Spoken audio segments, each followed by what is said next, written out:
지난주에 이어서 또 이번 주에 뵙게 돼서 너무 반갑고 감사한 시간입니다. 제가 아까 찬양하면서 잠깐 기도하는데 하나님께서 이런 마음을 주셨어요. 너가 나에게 바라는 것 되게 많지. 여러분 하나님 앞에 바라는 거 많으시죠? 영주권 없으신 분은 영주권도 좀 있어야 되겠고, 또 집이 없으신 분은 집도 좀 있어야 되겠고, 또 자녀가 없으신 분들은 또 자녀도 낳아야 되겠고, 여러 가지 기도 제목들이 많을 것 같아요. 나는 너의 필요를 잘 알고 있는 너의 아빠란다. 그래서 너의 소원을 만족해 해줄 거야. 그렇지만 내가 너에게 정말 원하는 것은 너가 내 안에서 자유함을 경험하고 내 안에서 나와 동행하는 삶을 살아가는 걸 나는 가장 원해 라고 하나님께서 제게 꼭 말씀하시는 것 같았어요. 네. 오늘 저녁에 하나님께서 여러분들의 자유하지 못한 삶의 어떤 영역 가운데 빛을 비추어 주셔서 자유케 되어지는 그런 경험을 하는 귀한 시간이 되었으면 좋겠습니다. 네. 오늘은 우리 마음에 있는 상처에 대해서 좀 살펴보려고 하는데요. 스카펙이라고 하는 분이 계세요. 아주 유명한 심리학의 바이블이다. 이렇게까지 얘기하는 아직도 가야 할 길이라고 하는 책을 쓰신 정신과 의사이기도 하고 또 신학자이기도 하고 하신 분인데요. 그분이 이런 말을 했어요. 진정한 사랑은 영원히 자신을 성장시키는 경험이다. 우리가 하나님의 진정한 사랑을 경험하게 되면 우리는 영원한 성장 가운데 나아갈 수 있게 됩니다. 믿으십니까? 네. 우리 이 시간 또 잠깐 자리에서 일어나 볼게요. 잠깐 일어나서 이번에는 지난주와 다르게 허그를 하는 것이 아니고 세 분한테 찾아가서 손을 잡아주시고 눈을 마주쳐 주세요. 눈 마주침을 꼭 해주시고 하나님은 사랑입니다. 저도 당신을 사랑합니다. 이렇게 좀 고백해 주세요. 혼자 있으신 분 없이 꼭 찾아가셔서 세 분 이상 눈을 마주치면서 좀 이야기해 주세요. 하나님은 당신을 사랑합니다. 저도 당신을 사랑합니다. 그렇게 좀 해주세요.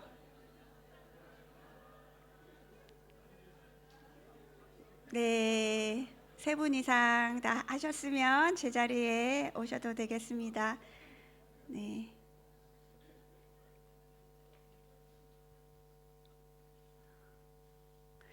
나 상처 받았어.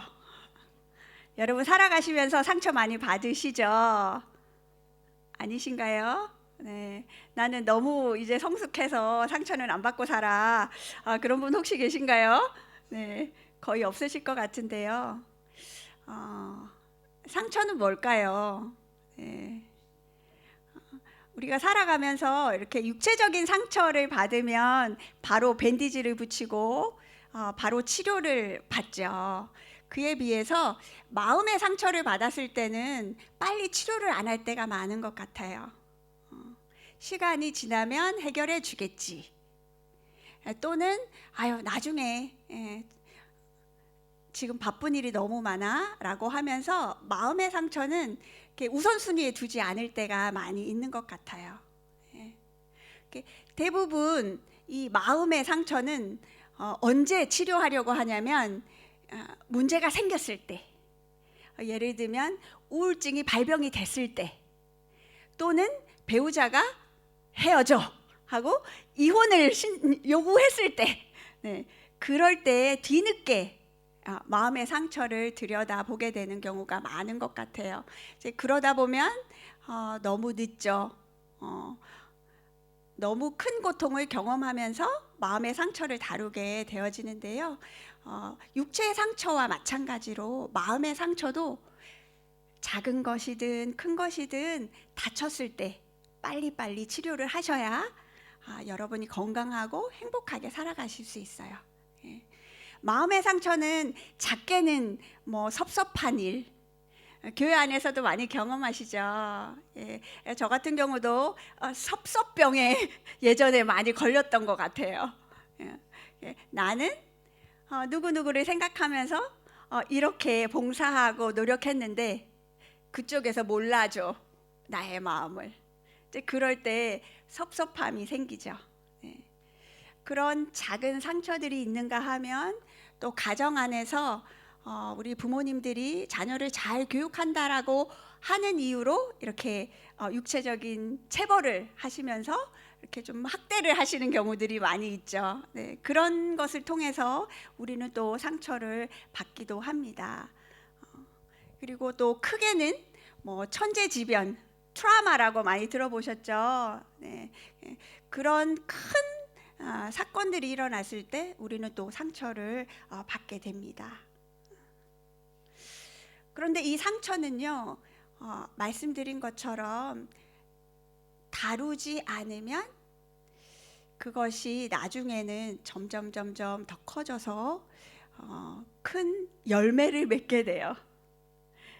성경에는 상처와 관련된 쓴뿌리라고 하는 말이 나오는데요. 네, 글자가 좀 너무 작네요.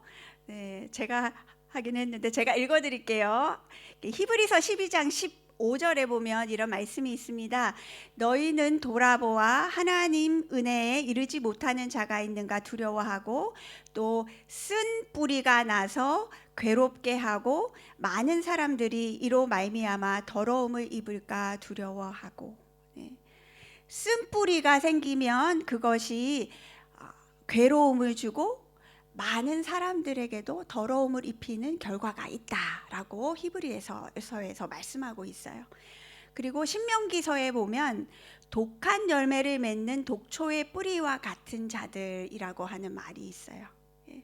이것만 보면 독초의 뿌리가 있는 그 나무는 반드시 독한 열매를 맺는다라는 거죠.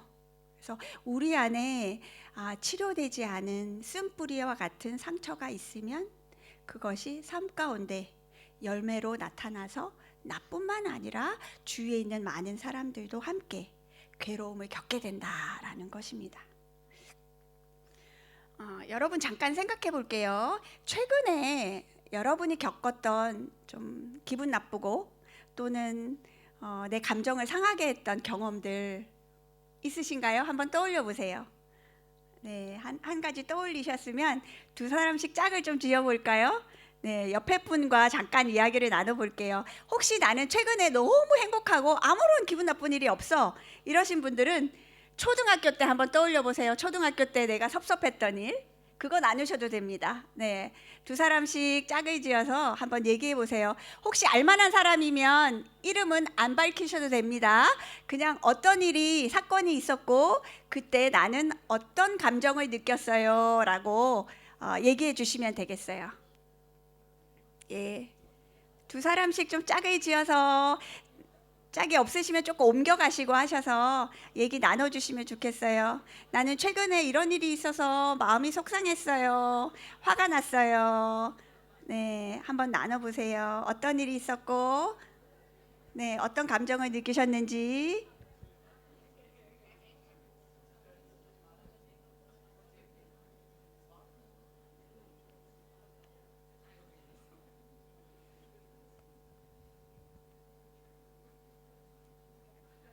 다 나누셨어요? 네. 감정이라고 하는 건 이런 거죠. 화가 났다, 슬펐다, 섭섭했다, 짜증났다 이런 거예요. 네, 그런 걸 나누시면 되겠습니다. 네. 금방 나누신 감정 있으시죠? 네, 금방 감정을 나누셨을 텐데 나는 그 감정을 처음 경험했다 하시는 분 계세요? 그 사건으로 나는 그 감정을 처음 경험했다. 없으시죠? 왜냐하면 여러분이 예전에도 그 감정을 틀림없이 경험하셨을 거예요. 맞나요? 네, 어린 시절에 또 살아오면서 그 비슷한 감정을 아마 반복해서 경험하셨을 거예요. 그런가요? 왜냐하면 여러분이 예전에 처음 그 감정을 경험했던 것이 뿌리가 되어서 비슷한 사건을 또 경험하면서 그 감정이 계속 증폭되기도 하고 계속 여러분 안에 반복되는 상처로 경험되어지기 때문이에요. 그래서 심리학에서는요, 이것을 반복 강박이다라고 이야기해요. 상처는 한 번 받았으면 그 다음에 안 받고 싶으시죠? 그런데도 신기하게도 상처의 특성이 있는데 그건 뭐냐면 또 반복해서 경험하게 돼요. 그래서 어린 시절에 상처를 많이 받으셨던 분들이 성인이 되어서도 또 비슷한 상처를 자꾸 받으면서 살아가시는 분들이 많으세요. 어떤 때 그걸 알 수 있냐면 나는 우리 엄마 아빠의 이 부분이 너무 싫었어.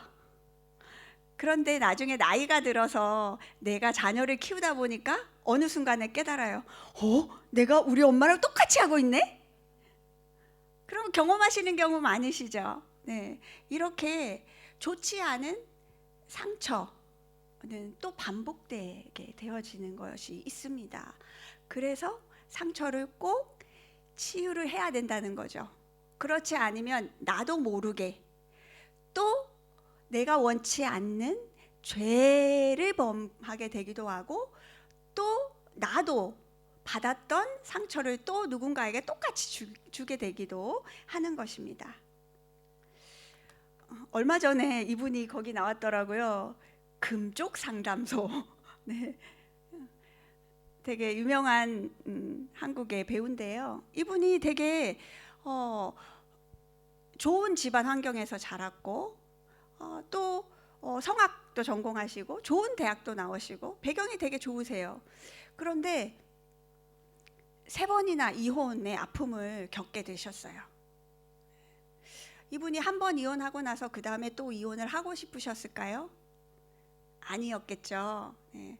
그런데 본인이 자신의 상처를 깊이 들여다보지 못하고 치료하지 않았기 때문에 또 재혼에서도 또 아픔을 경험하고 또 3번째 결혼에서도 또 똑같은 아픔을 경험하면서 다시 이제는 홀로 서기를 되면서 이제 자신의 내면을 돌아보게 됐습니다. 주위에 보시면 이런 분들 많이 있으실 거예요. 네. 제 친구 한 분이 소셜워커인데 시골에 호주의 시골에 가서 잠깐 컨트랙으로 일을 하게 되셨어요.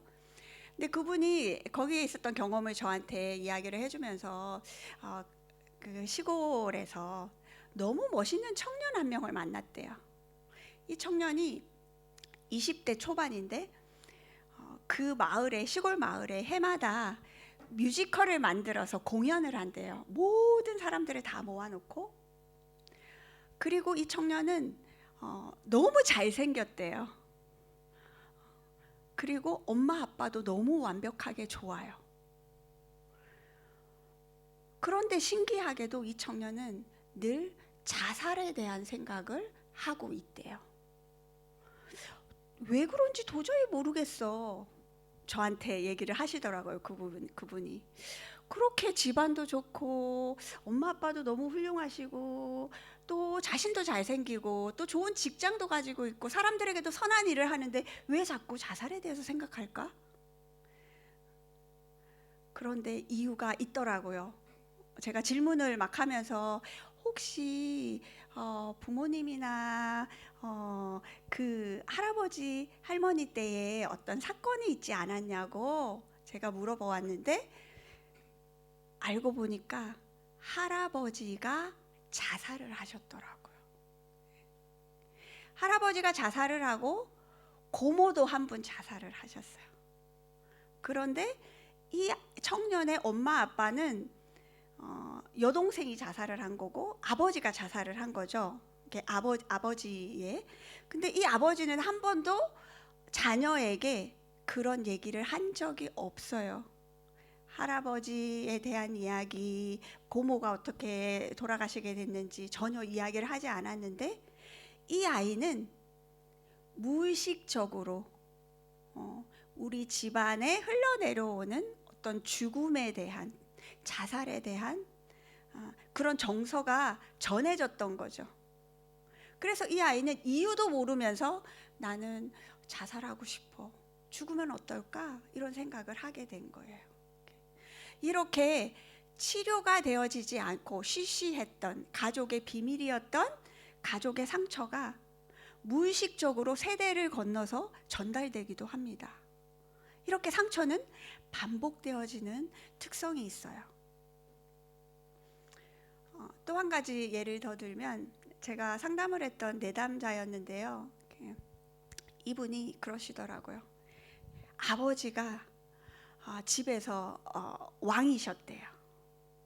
그래서 자녀들은 아버지가 너무 무서웠고 아버지가 시키는 대로 무조건 다 했어야 했대요. 근데 그 아버지에게 마음에 드는 아들이 되기 위해서 자신은 정말 많이 노력을 했다고 합니다. 내가 실수하지 않고 아버지를 기쁘게 하기 위해서 노력을 하면 아버지가 나를 인정해주고 나를 사랑해줄 거야 라고 생각을 한 거죠. 어느 날 이제 아버지가 또 오시기 전에 아버지를 기쁘게 하기 위해서 집안 청소를 열심히 했습니다. 화장실까지 청소를 했어요. 그랬는데 아버지가 들어와서, 이야, 우리 아들이 이렇게 화장실까지 청소해놨네? 이렇게 했으면 얼마나 좋았을까요? 오셔서 청소한 건 보시지 않고 공부 안 한 걸 보신 거죠. 그러면서 너 숙제도 안 하고 너가 앞으로 뭐가 되려고 하냐 하면서 야단을 막 치신 거예요. 이 아들은 너무 화가 나서 그날 집에 방 벽을 손으로 탁 쳤다고 하더라고요. 저보고. 이렇게 자라셨는데, 그래서 아버지가 너무 밉고 싫었어요. 그렇지만 그 덕택에 일을 아주 잘하는 사람이 됐어요. 어딜 가도 책이 안 잡히는, 거의 완벽하게 일을 해서 고객들에게 만족을 엄청 주는 그런 사람이 됐어요. 그래서 사회적으로 성공했어요. 결혼도 했겠죠. 이제 결혼을 했는데 이분이 아내에게 자기 아버지처럼 완벽함을 요구하는 거예요. 근데 이 아버지처럼 막 이렇게 화를 내면서 완벽함을 요구하는 게 아니라 이분은 조곤조곤 이야기하면서 아내에게 완벽함을 요구합니다. 예를 들어서 우리 건강에 좋지 않으니까 이제부터 커피를 마시지 말자. 근데 이 아내는 커피를 너무 좋아해요. 근데 남편이 여러 가지 이야기를 논리적으로 펼치면서, 그래서 커피는 마시면 안 되는 거야. 이제부터 우리 집에는 커피가 없어.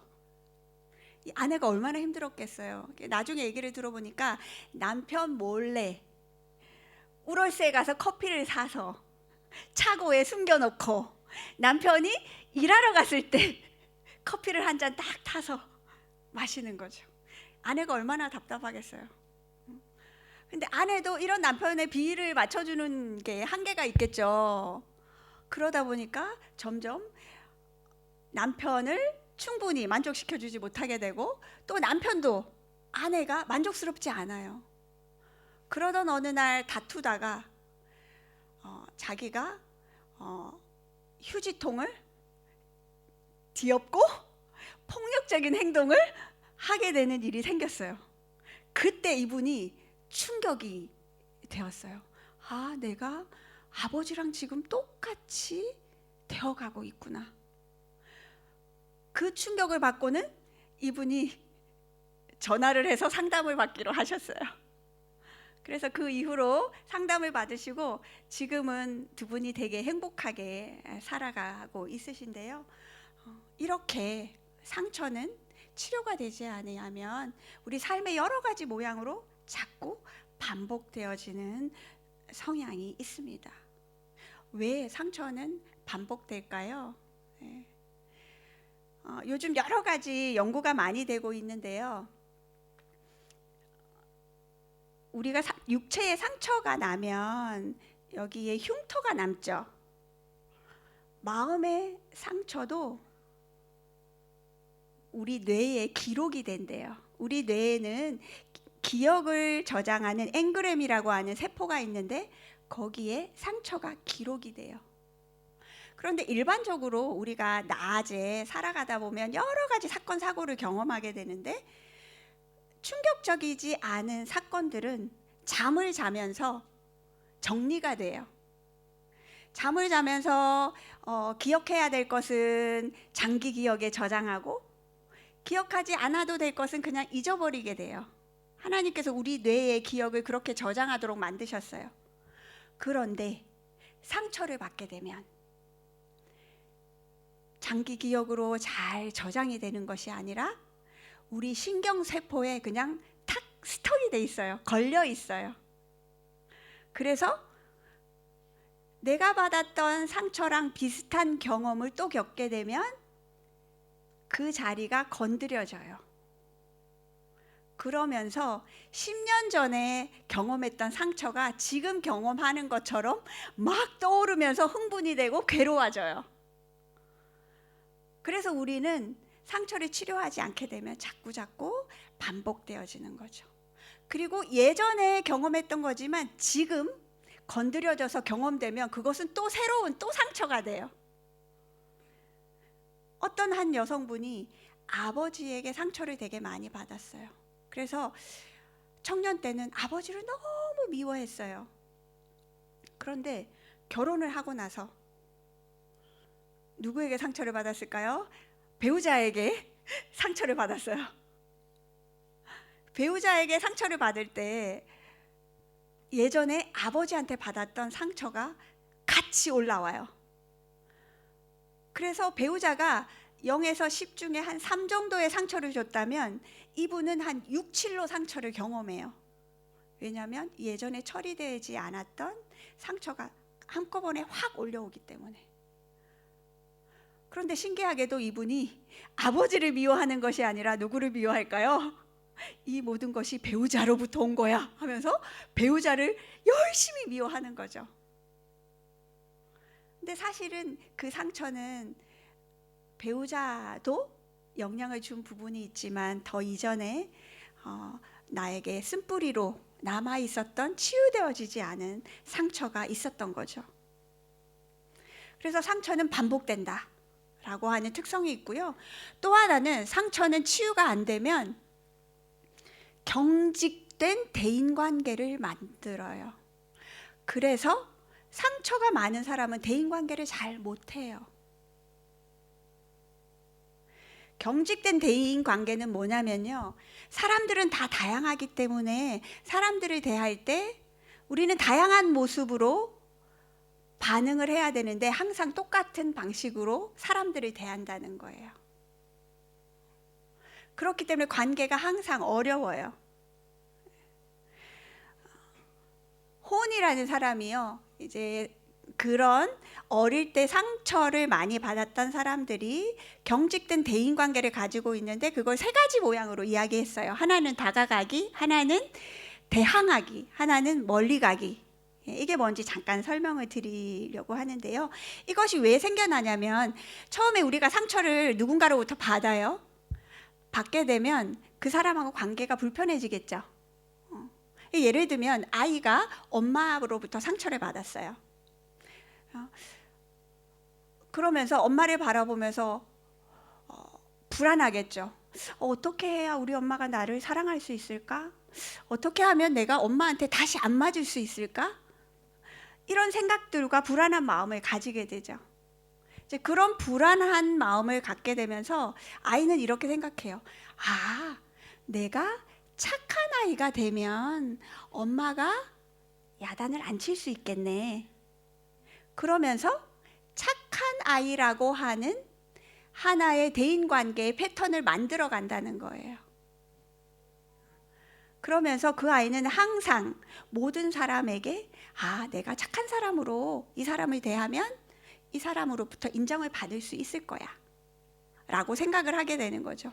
근데 그게 발전이 되면 엄마에게만 그렇게 하는 것이 아니라 친구에게도 그렇게 하고 밖에 나가서 사람들에게도 다 그렇게 합니다.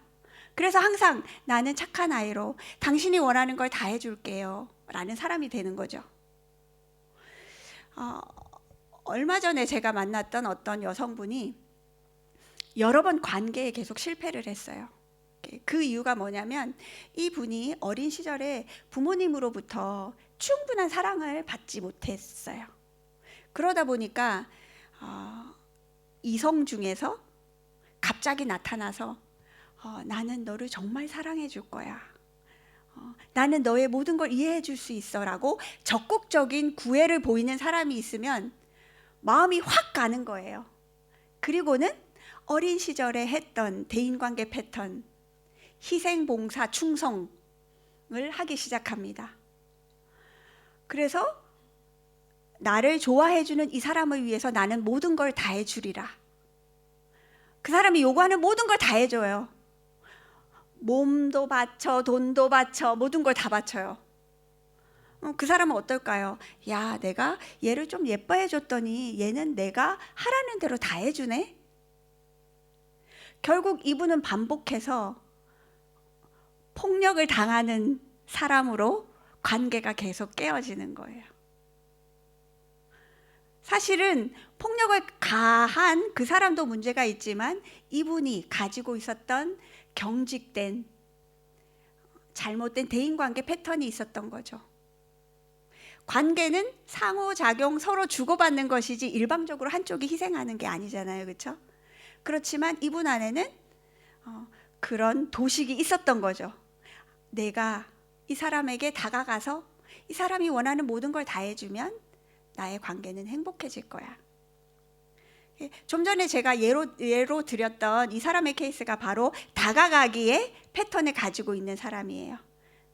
이런 사람들은 우리 교회 안에 좀 많습니다. 착하신 분들, 자기 주장을 안 하고 시키는 대로 다 하는 사람들.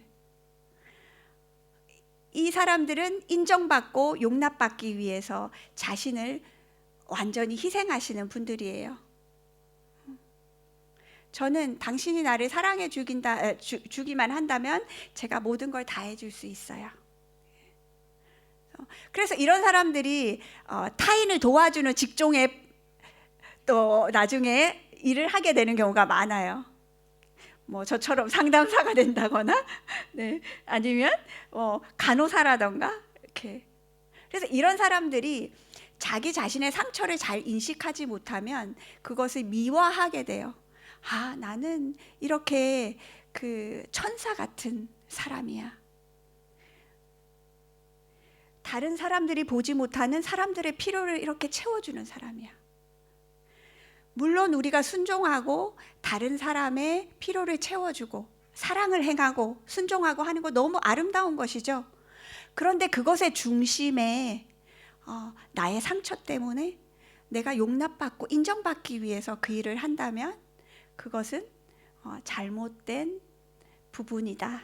치료가 먼저 필요하다라고 볼 수 있는 것입니다. 이런 대인관계 패턴을 선택하시는 분들이 있고요. 상처로 인해서 대항하기의 패턴을 선택하시는 분들이 있어요. 이런 사람들은 어떤 사람이냐면 내가 보니 우리 엄마는 힘이 없어서 아빠한테 매일 저렇게 당하고 사는구나. 내가 이 세상을 잘 살아가려면 우리 아빠처럼 힘이 있어야 돼. 강해야 돼. 라고 하면서 다른 사람을 통제하고 힘을 가지고 비판하고 조정하고 이런 걸 통해서 내 삶을 잘 성공적으로 이끌어 나가려고 하는 그런 패턴을 선택하는 사람들이 상당히 많으세요. 좀 외향적이면서 적극적인 성격을 가지고 있으신 분들이 이런 대인관계 패턴을 선택하시는 분들이 많죠. 그래서 실제로 이런 사람들이 사회에 성공하기도 하고 또 권력을 쥐게 되기도 하고 리더십도 많이 가지게 됩니다. 그런데 이런 패턴을 늘 가지고 있는 사람들은 어떻게 될까요? 네, 주위에 있는 사람들을 많이 괴롭히고 상처를 많이 주죠. 우리 한국의 예전에 가부장적인 아버지들이 이런 패턴을 가지고 있으신 분들이 되게 많이 있으셨어요. 그래서 이런 분들이 사회적으로는 뭔가를 할 수 있지만 주위 사람들에게 상처를 많이 주기 때문에 나중에는 되게 외로우신 분들이 됩니다. 우리 한국에 그런 가정들 많죠. 네, 부친 고리평, 아버지는 왕따, 자녀들이 다 엄마 편이야. 네, 되게 안타까운 모습입니다. 네. 또 상처로 인해서 이런 형태를 띠시는 분들도 있으세요. 멀리하기. 가까이 있으면 상처받으니까 나는 입 닫고 조용히 있어야 돼. 가끔 상담 현장에서 내담자로 오시는 분들 중에 저는 우리 집에서 존재가 없는 아이였어요, 이렇게 얘기하시는 분들 계세요. 목소리를 내다가는 야단 들으니까 아예 입을 닫고 조용히 계시는 거죠. 사람들과 관계를 해보니까 사람들이 너무 나에게 상처를 많이 줘. 그래서 나는 그냥 혼자 사는 게 좋아. 제가 예전에 만났던 분 중에 한 분은 교민사회 안에서 상처를 너무 많이 받으셨대요. 그래서 30년 동안 한인이 아무도 없는 곳에서 조용히 사신 분이 계셨어요. 이렇게 신체적으로 멀리 계시거나 아니면 정서적으로 사람들을 의지하지 않아요. 내 문제는 내가 혼자 알아서 한다. 저 같은 경우에 저의 어린 시절의 상처로 인해서 저는 이 첫 번째와 세 번째 패턴을 했던 것 같아요. 처음에 외로우니까 사람들과 사귀면 그 사람에게 다 맞춰줘요. 내가 없는 거죠. 심지어 제가 대학생 때 제 모토가 뭐였냐면 사랑하면서 살기에도 짧은 인생 왜 싸우면서 사냐. 아름답지 않아요? 그렇죠? 근데 사실은 그 안에는 제가 갈등을 두려워하고 제 안에 깊은 상처가 숨겨져 있었어요. 그렇지만 나는 사람들과 싸우지 않아. 평화롭게 살아. 그렇게 살아야 해. 높은 이상을 추구하는 것처럼 사실은 그렇게 했던 거죠.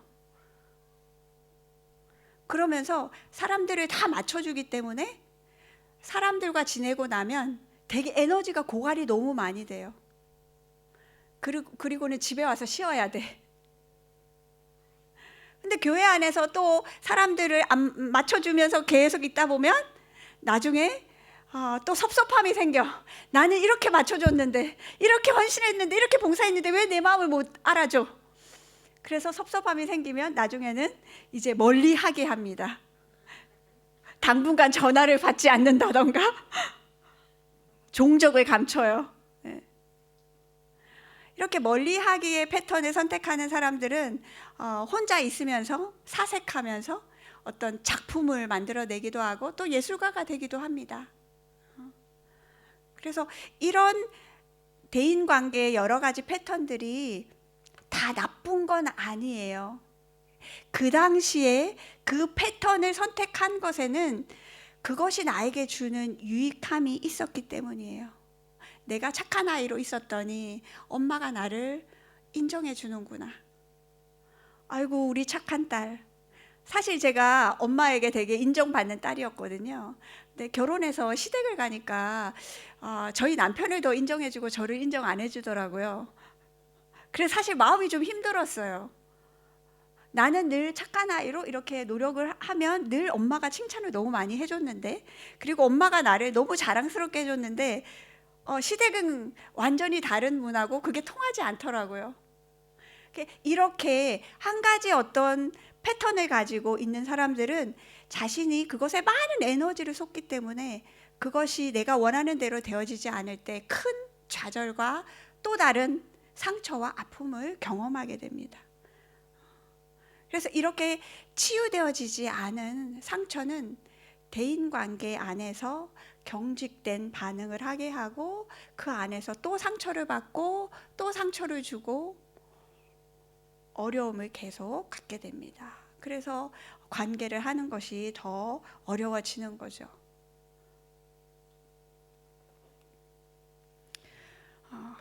또 상처는 우리에게 낮은 자존감을 갖게 만듭니다.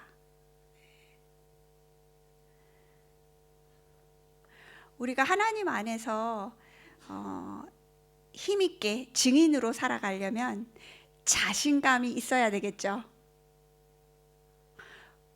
근데 자존감이 낮으신 분들은 내가 하나님 안에서 은혜를 많이 경험하고 하나님의 사랑을 많이 경험하고 진리를 알고 있음에도 불구하고 그 진리를 자신 있게 타인들에게 잘 이야기하지 못해요.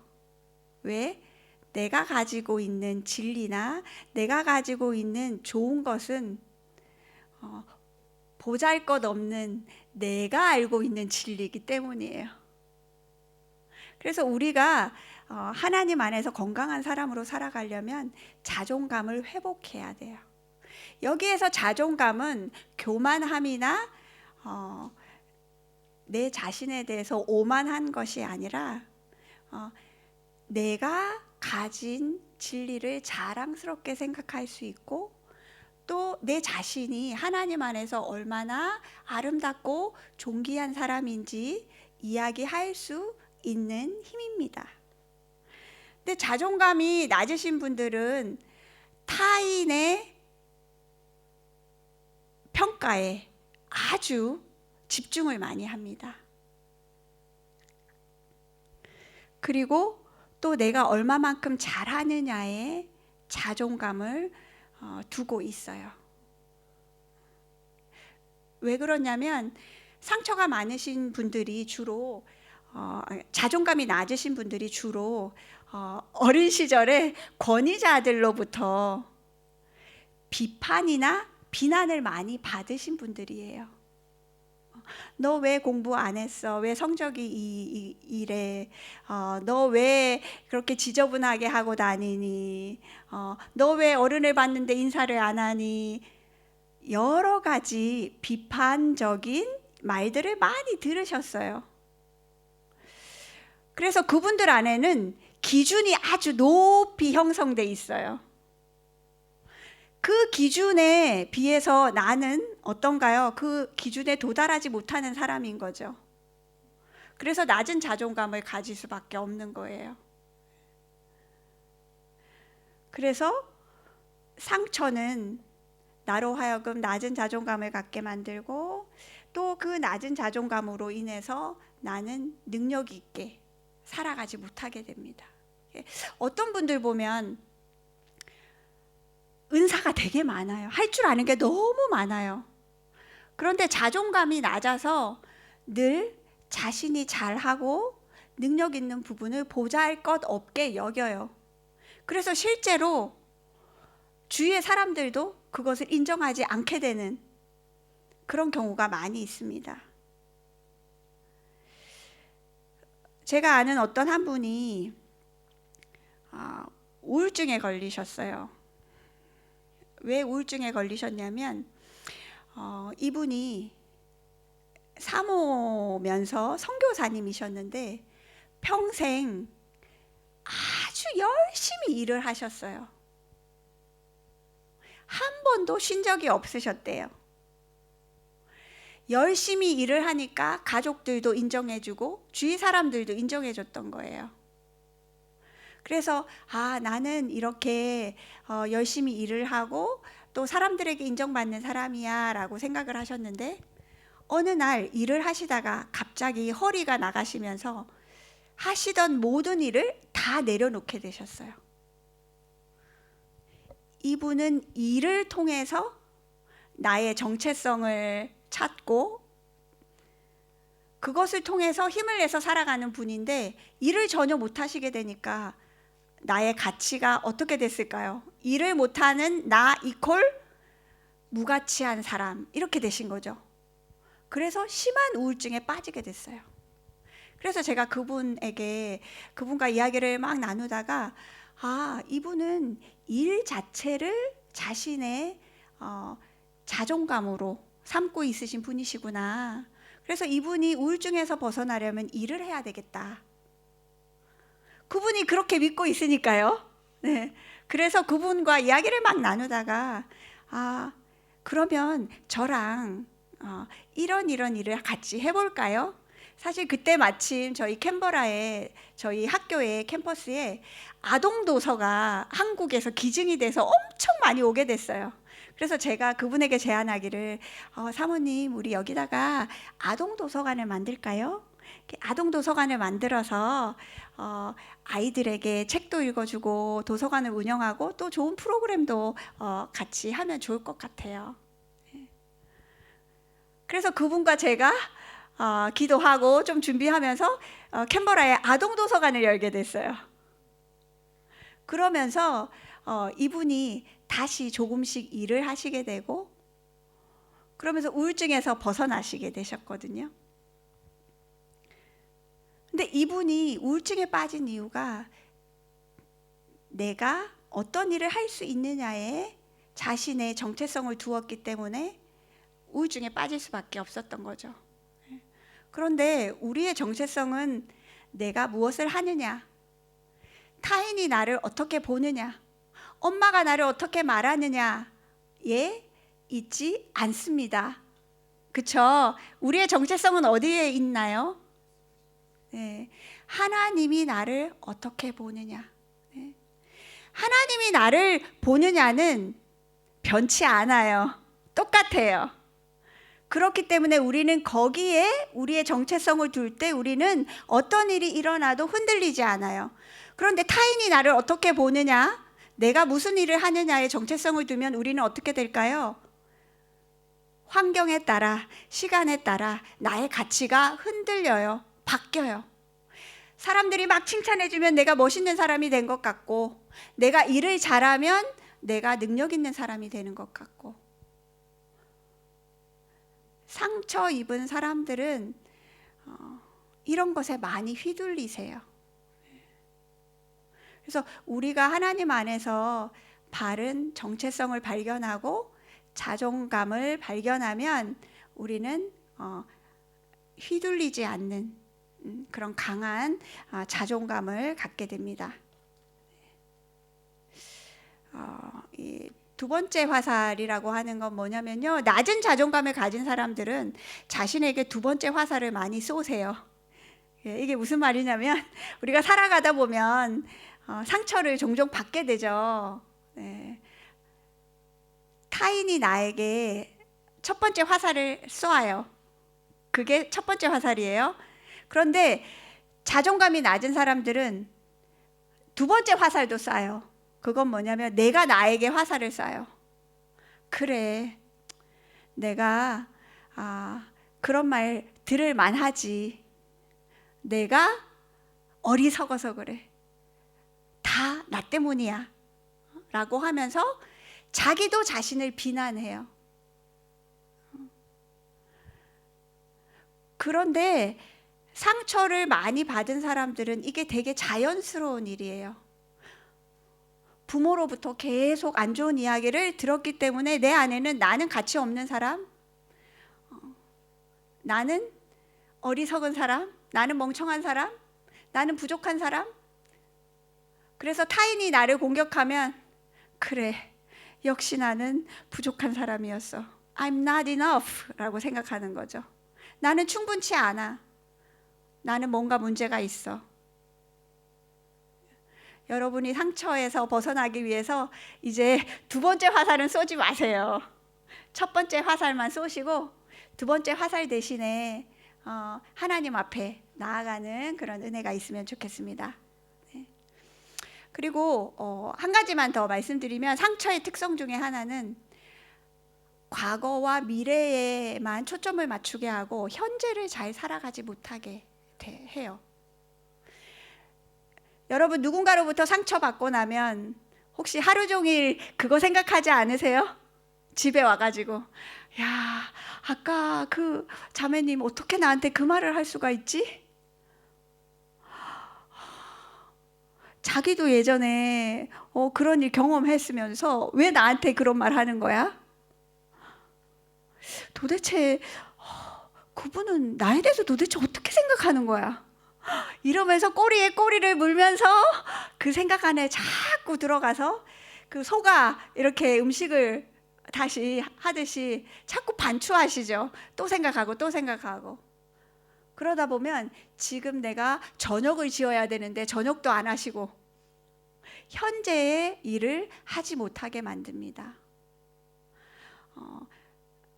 상당히 많은 사람 중에 과거에 머물러 있으신 분들 참 많아요.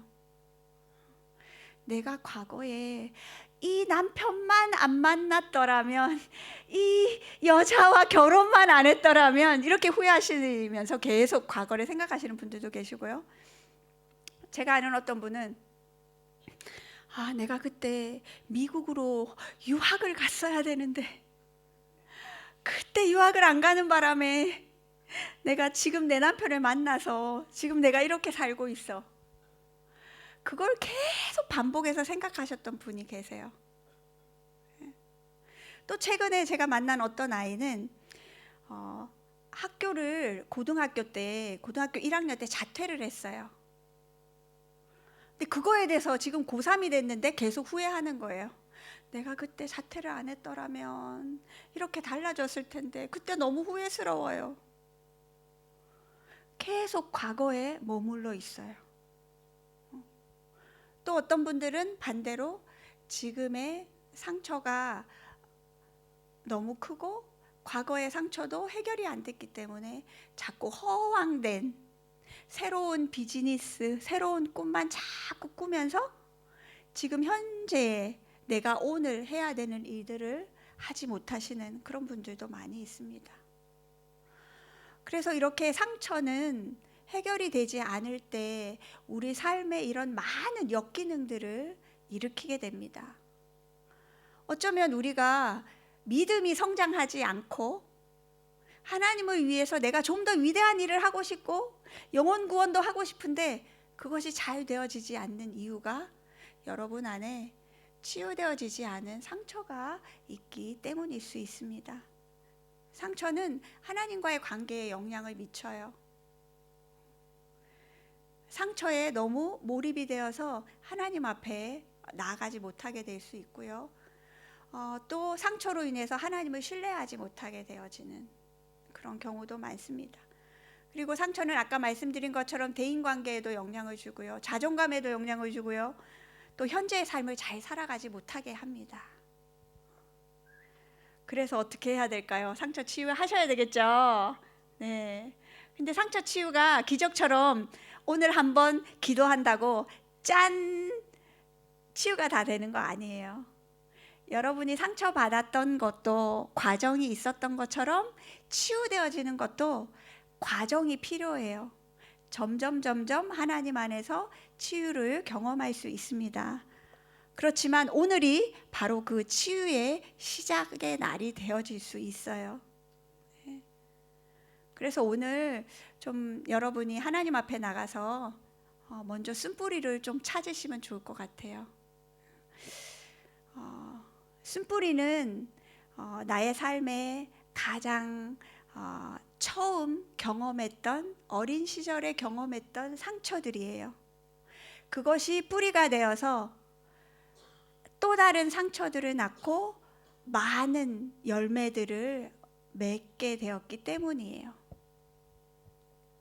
그래서 이 시간 여러분 중에 나는 이제 너무 오래돼서 생각이 안 나요 이런 분도 있을 수 있어요. 네, 이제 그런 분들은 너무 억지로 나의 처음 상처의 기억이 뭐예요 이렇게 하시지 마시고 그냥 하나님 앞에 자연스럽게 나가시면 좋을 것 같아요.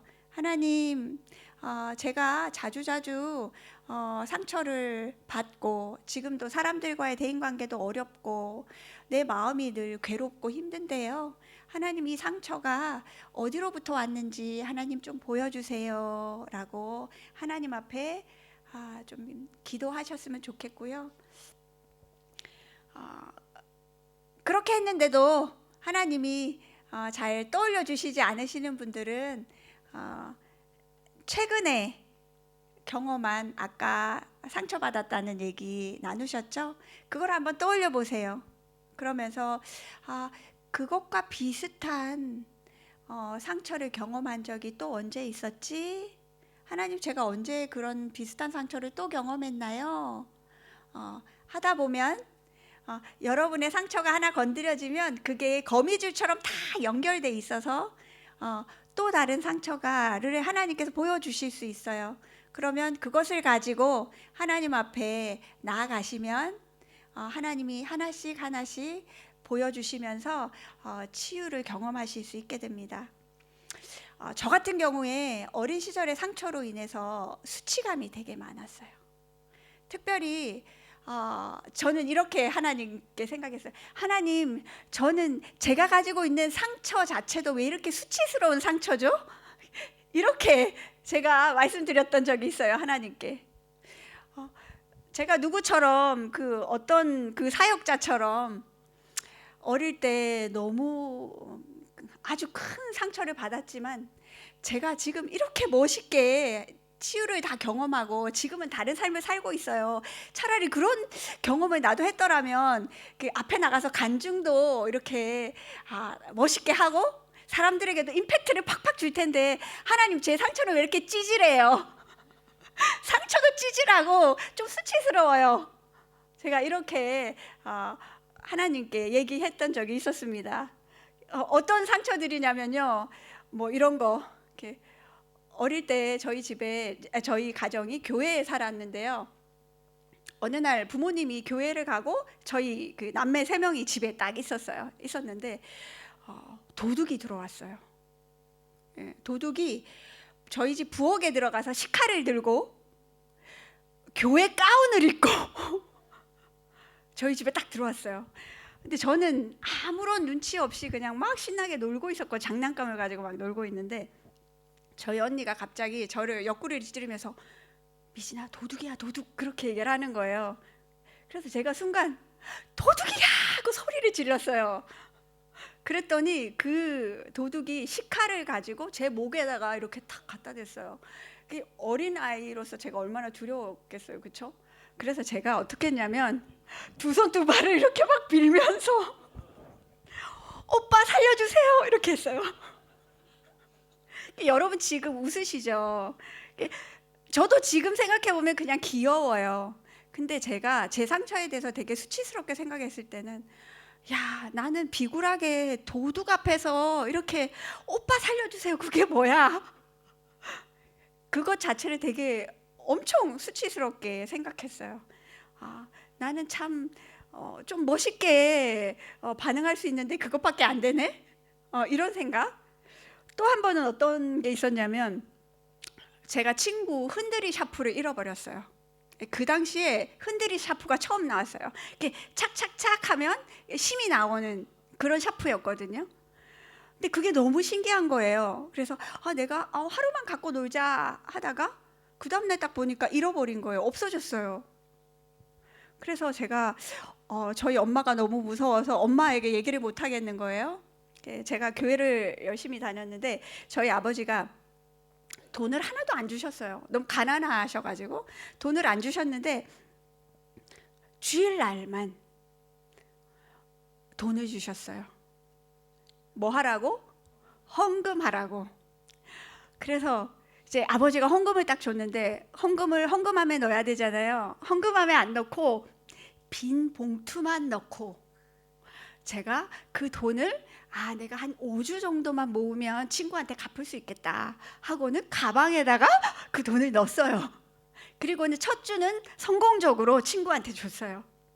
근데 두 번째 주에 가방에 또 집어넣는데 어떻게 하다가 아버지가 청소를 하다가 가방이 뒤집어졌네요. 거기서 동전이 나온 거예요. 어떻게 됐을까요? 아버지가 도로 가지고 갔어요. 그래서 제가 친구한테 그 돈을 갚을 수가 없는 거예요. 제가 그렇게 나쁜 짓은 했지만 그래도 착한 아이였거든요. 그 다음 날부터 학교에 가서 그 친구의 꼬봉이 된 거예요.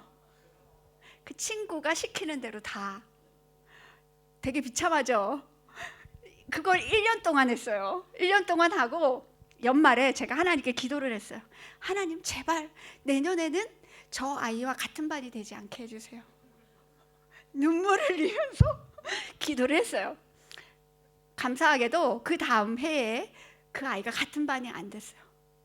제가 얼마나 감사 찬양을 했는지 제 상처가 너무 찌질한 거예요. 그래서 제가 하나님께 하나님 참 제 상처는 너무 찌질하고 왜 이렇게 제가 수치스러운지 모르겠어요.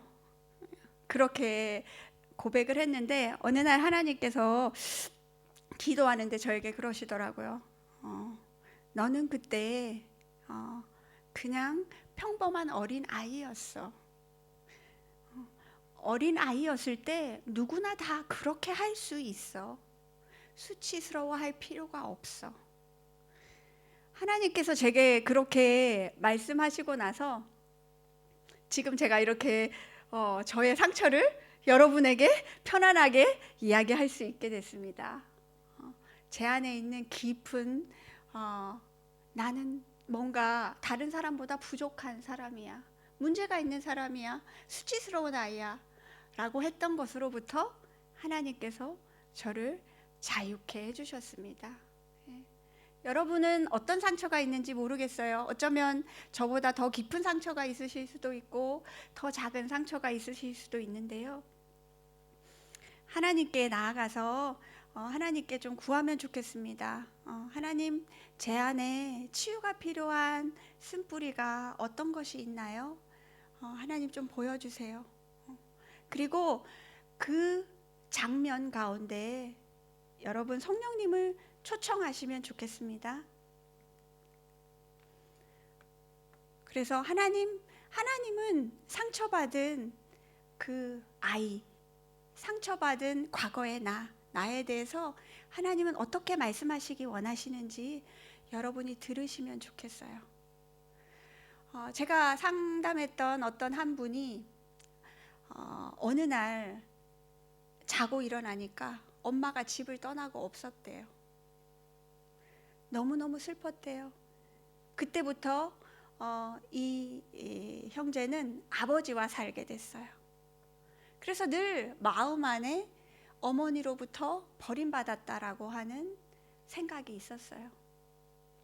그런데 상담하면서 어느 날 함께 기도하면서 우리 그날 엄마가 떠났던 그 장면으로 우리 같이 한번 가보자고 초청했어요. 그리고 우리 같이 기도해요. 이 장면 가운데 예수님은 어디 있는지 우리가 함께 보면 좋겠고, 그 예수님은 형제님에게 지금 뭐라고 이야기하는지 우리 함께 기도하면서 들어보기로 해요. 그래서 함께 기도했어요. 그랬는데 하나님께서 레마의 말씀으로 그 형제님에게 말씀하셨어요. 너가 엄마로부터 버림받았고 힘들었다고 생각하는 그 순간에 내가 너 옆에 바로 있었어. 그리고 내가 너보다 더 많이 아파했단다 라고 하는 말씀을 그 형제에게 하나님께서 들려주셨어요. 그러면서 그 형제가 막 울면서 하나님의 임재 가운데 치유를 경험하는 그런 일이 있었거든요. 여러분들이 상처받고 힘들었던 그 장면 가운데도 하나님께서 함께 하셨어요. 그리고 여러분은 그 장면이 상처로 기억하시지만 하나님은 그 장면을 다시 바꿔주셔서 치유와 회복의 장면으로 바꾸실 수 있습니다. 그래서 여러분이 여러분 안에 있는 쓴뿌리를 하나님께서 좀 보여주시고 치료하시도록 좀 구하면 좋겠습니다. 이 작업을 하는데요, 제가 지난 시간에 말씀드렸던 것처럼 자기 방어나 자기 위로, 거짓 위로가 너무 많으신 분들은 쓴뿌리를 찾기가 쉽지가 않아요. 그래서 조금 훈련이 필요하세요.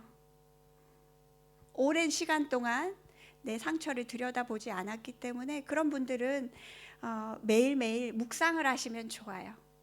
아침에 하나님 말씀을 묵상하고 하나님 이 말씀을 통해서 제 마음이 어떤지 지금 보여주고 싶어 하시는 게 어떤 게 있나요? 라고 기도하시면서 여러분의 마음을 자꾸 들여다보시면 하나님께서 말씀을 통해서 여러분의 마음을 자꾸 볼 수 있게 도와줍니다.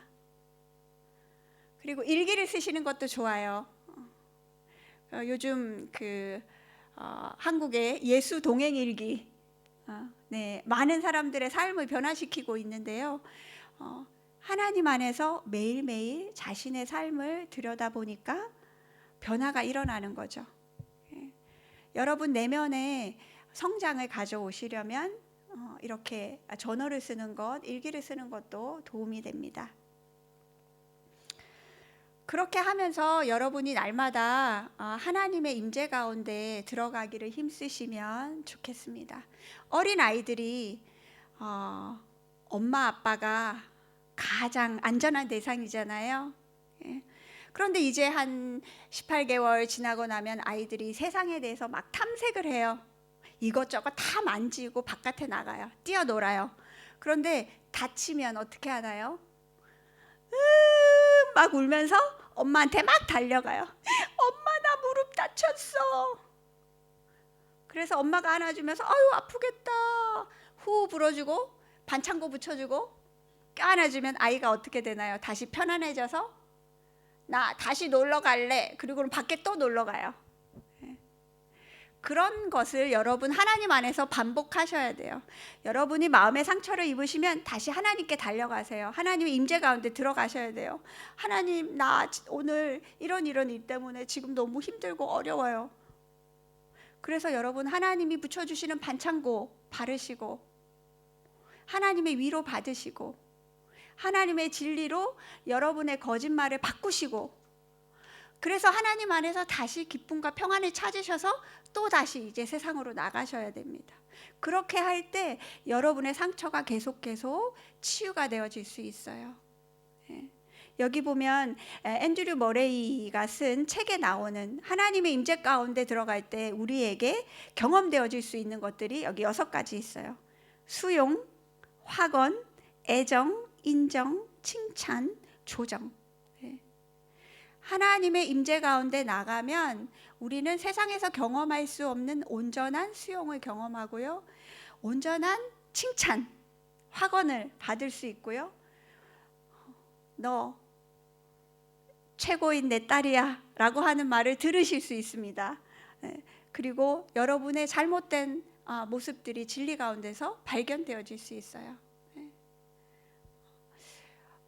제가 수치감이 저의 안에 많이 있었다고 했잖아요. 어느 날 제가 울면서 기도하는데 하나님께서 그런 마음을 깨닫게 해주시더라고요. 너가 비록 죄를 짓고 부족하고 연약한 딸이지만 내가 너를 수치를 당치 않게 해줄 거야 라고 레마의 말씀으로 저에게 말씀해 주신 걸 경험했거든요. 그때 그래, 하나님은 내가 죄인 되었을 때에 예수님을 보내주시고 나를 사랑하셨지.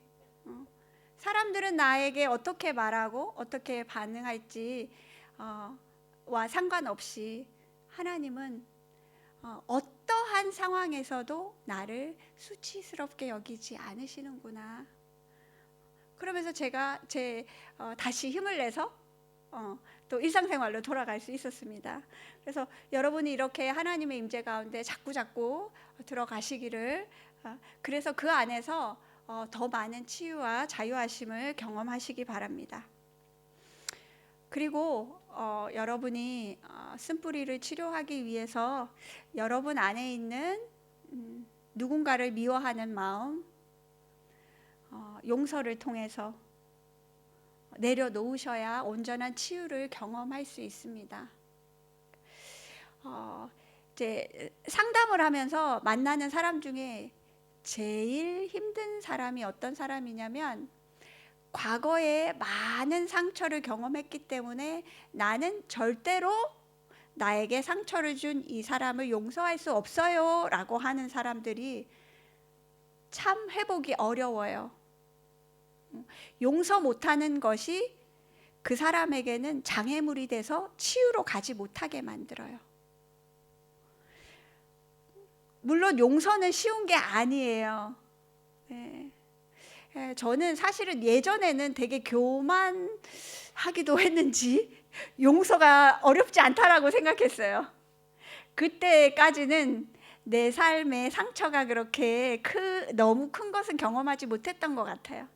그런데 저도 심한 관계의 어려움을 한번 겪고 나니까 용서가 이렇게 어려운 거구나 라고 하는 걸 알게 됐어요. 그래서 제 내담자들을 더 많이 이해하게 됐는데요. 용서하는 거 되게 어려워요. 그렇지만 용서하지 않으면 회복을 경험할 수 없게 됩니다. 그 용서가 나의 상처를 자꾸 더 키워나가게, 용서하지 못함이 더 키워나가게 만들어요. 그래서 온전한 치유를 경험하려면 용서의 과정을 꼭 거치셔야 돼요. 용서라고 하는 것이요, 그냥 오늘 제가 용서하기로 결정했습니다 라고 한다고 용서되는 것이 아니에요. 용서도 과정이에요. 한 번으로 되어지는 것이 아니고, 일단 그렇지만 하나님, 제가 용서하고 싶어요, 하나님이 도와주신다면 저 용서하고 싶어요 라고 하는 마음의 태도가 필요해요. 그렇지만 용서하기 전에 여러분의 아픔을, 상처받았던 것을 충분히 다 토해내셔야 돼요. 그래야지만 용서가 돼요. 내 안에 쌓여있는 부정적인 감정이 가득 있는데 어떻게 그 사람을 용서하겠어요? 그래서 지금 여러분의 상태가, 하나님 저는 너무 아프고 지금도 너무 괴로워서 그 사람을 용서할 수 없어요 라고 한다면 그 상태로 솔직하게 하나님 앞에 고백하세요. 하나님, 저 이런 것이 너무 괴롭고 힘들어요. 그래서 충분히 먼저 다 토해내시는 작업을 하시고, 그 다음에 하나님, 용서할 수 있게 도와주세요 라고 구하셔야 됩니다. 용서한다라고 하는 것이 그 사람하고 다시 친해지라고 하는 것 아니에요. 용서는 내가 그 사람을 심판하려고 하는, 그 사람에게 복수하려고 하는 마음을 하나님 앞에서 내려놓는 거예요. 하나님께 원수 갚는 것은 맡겨놓는 거예요. 그것이 용서예요. 그렇게 할 때 여러분은 과거의 상처로부터 자유롭게 되어질 수 있습니다. 네, 만약에 이것이 혼자 하는 게 너무 어렵다 그러면 우리 교회의 지도자분들 또는 상담사들 찾으셔서 제가 제 안에 너무 해결되지 않는 누군가에 대한 상처로 인한 적개심이 있어요.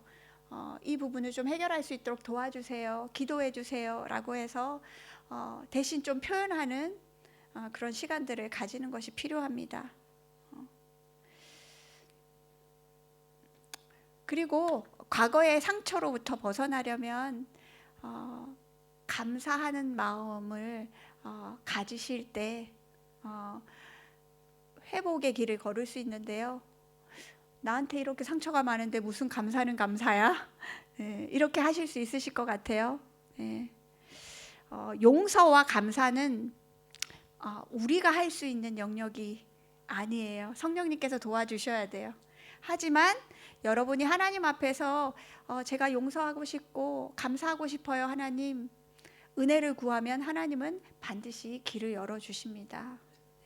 우리가 왜 감사할 수 있나요? 아픔도 상처도 결국은 하나님 안에서는 우리를 성장시키는 도구가 되기 때문이에요.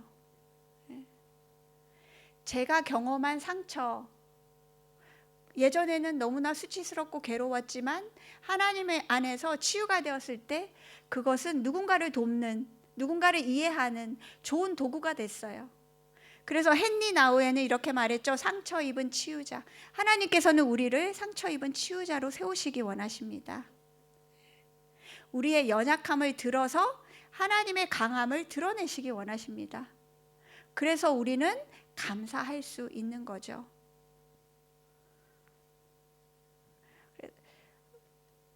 그리고 또 여러분이 치유를 경험하면서 꼭 해야 할 부분이 뭐냐면 여러분이 누구인가. 제가 아까 상처 많은 사람들이 자존감이 낮다고 했잖아요. 반대로 회복의 여정을 겪는 사람은 하나님 안에서 내가 누구인가를 견고하게 자꾸 세워나가셔야 돼요. 내가 누구인가? 나는 이 온 세상을 만드신 하나님 창조주의 스페셜한 특별한 딸이야. 하나밖에 없는 딸이야. 그리고 나는 이 세상 가운데 빛과 소금이야. 그리고 나는 하나님의 후사 예수 그리스도와 함께 하나님의 사명을 감당하는 사람이야. 하나님 안에서 내가 누구인가를 계속해서 발견하고 그 아이덴티티를 더 확고하게 할수록 여러분은 더 건강하게 살아갈 수 있게 됩니다. 여러분, 우리 안에 선한 일을 행하신 예수 그리스도께서 예수 그리스도의 그날에 이르기까지 우리를 장성한 분량까지 회복시킬 것을 믿으세요? 네, 우리가 그 가운데로 함께 나아갔으면 좋겠습니다. 우리 말라기서 말씀 같이 좀 읽으면 좋겠는데요. 4장 2절 말씀, 글자가 좀 작지만 읽을 수 있으신 분들은 함께 읽겠습니다. 시작. 내 이름을 경외하는 너희에게는 의로운 해가 떠올라서 치료하는 광선을 발하리니 너희가 나가서 외양간에서 나온 송아지 같이 뛰리라. 하나님께 나아오는 사람에게 하나님께서 치료하는 광선을 주시겠다 말씀하십니다. 그래서 여러분이 회복되시면 외양간에서 나온 송아지처럼 막 뛰어놀겠다고 하십니다. 하나님 안에서 치유함을 경험하시고 여러분 안에 이런 기쁨이 넘치기를 축복합니다.